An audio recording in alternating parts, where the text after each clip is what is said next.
Can you promote? You have two pawns which are pretty close to becoming queens, plus a knight all the way over here. However, black has a very annoying rook which prevents you from really doing anything, but you still have a way to win here if you can find the correct moves. And first off, what happens if you simply try pushing your pawns? If you try moving the c pawn up, you're closer to promoting, but the rook just captures. That doesn't work at all. You can maybe try pushing the b pawn, which is slightly trickier, I guess, but after captures, push, they get behind the pawn once again. We're not promoting. That is just a disaster.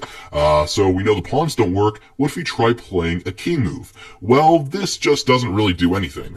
They can still take the b pawn, and c7, they get behind. We're definitely not promoting there. They can also, even better, just take our knight. And black is just completely winning here. That is terrible for us.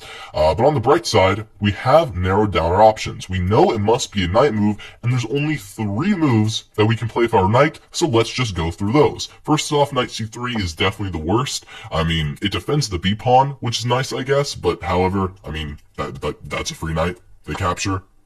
Yep, that's not good for us.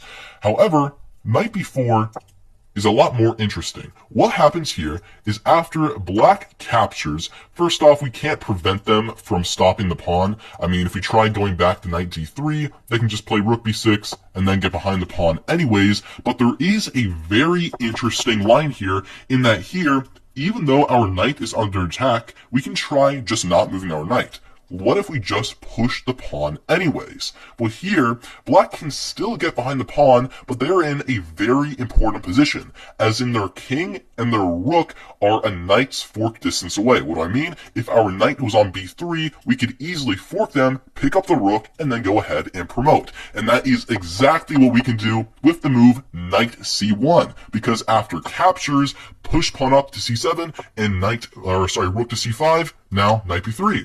We fork them, they have to move, we capture the rook, we're going to promote, and we're going to win the game.